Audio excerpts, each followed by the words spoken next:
Hoje eu quero falar com você sobre algo muito importante.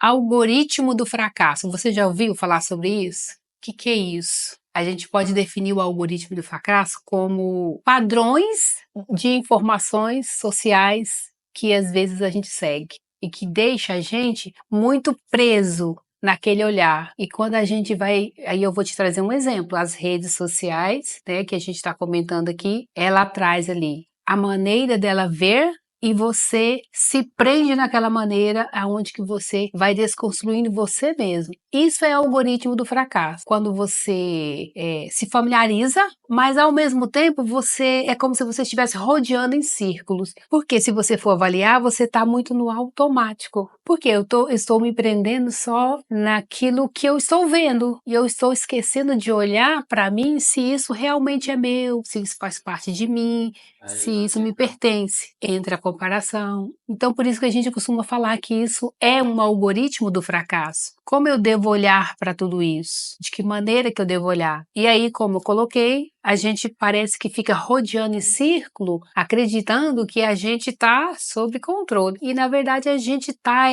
se afundando no algoritmo do fracasso, se fracassando mais. É um marketing social. A gente vai ter como impedir isso? Não. Mas a gente vai entender como que a gente pode estar diante disso. Qual a maneira, né, que eu vou poder exercer eu mesma, estando nas redes sociais, dentro das minhas programações, mas eu continuar, né, dentro daquele olhar mais saudável, me permitindo olhar assim, mas nunca naquele olhar de fracasso, que é isso, quando eu me prendo pro lado de lá, eu realmente fico do lado de cá, trazendo algo que na verdade não está me preenchendo, é momentâneo, eu não estou sendo eu o tempo todo. A gente tem alguns pontos que a gente pode refletir sobre isso. O que é esse algoritmo? Como a gente deu essa pincelada, né, inicial. Basicamente isso, é os padrões sociais que a gente segue. E aí a gente deu o exemplo das redes sociais, né, o tanto que isso é forte na nossa vida, como por exemplo, e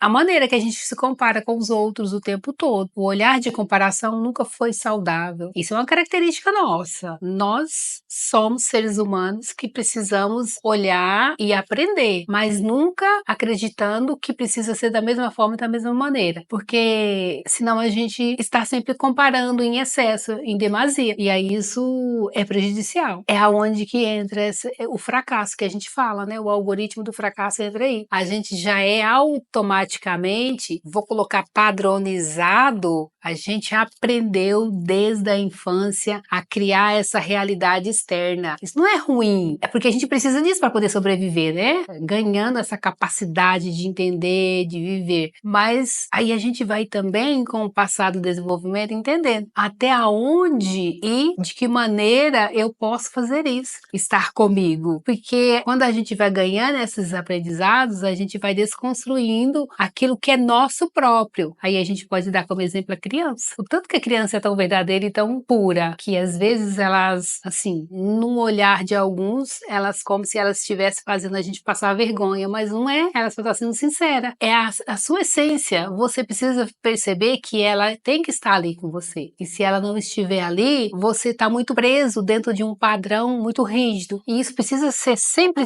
externalizado. A sua essência tem que estar sempre com você. Por isso que senão a gente perde. Aí a gente vai pensar assim, por que que esse algoritmo do fracasso te prende? Pensa comigo, por que será que ele te prende? Por que é tão fácil cair nessa armadilha? Que é muito quentinha, é muito simples isso. É gostoso ficar ali. Quando você abre as redes sociais e começa a perceber aquilo ali, é confortável, te deixa tranquilo. É um tipo de cobertor quentinho. Tão gostosinho aqui, por que eu preciso sair disso? É como se a gente nos confortasse na nossa zona de conforto. Aí isso vai deixando a gente, né? Mas a gente acha que tem a sensação de que está sob controle, mas na verdade a gente não está sob controle de nada. No fundo, a gente está se mantendo preso naquela construção. Como que eu posso quebrar isso? Aí a gente vai pensar em que é na nossa maneira de atuar mesmo.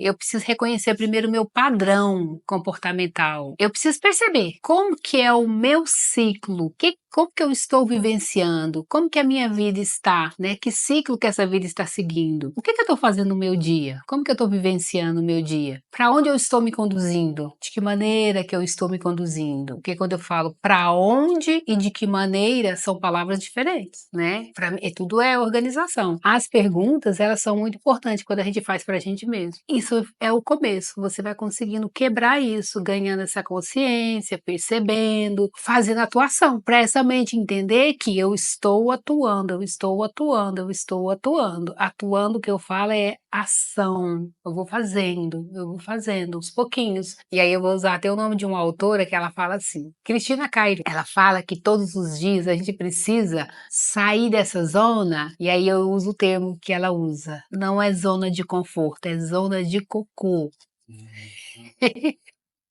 Todos os dias a gente tem que tentar sair dessa zona de cocô mesmo. Ah, quando ela falou isso, eu falei, ui, né? Então eu quero sair desse cocô. Grande psicóloga comportamental. Então, que tal a gente começar a fazer isso hoje, né? Porque quando a gente começa, a gente alcança quebrar esse padrão. Escreve aqui embaixo o que que você achou, compartilha com alguém.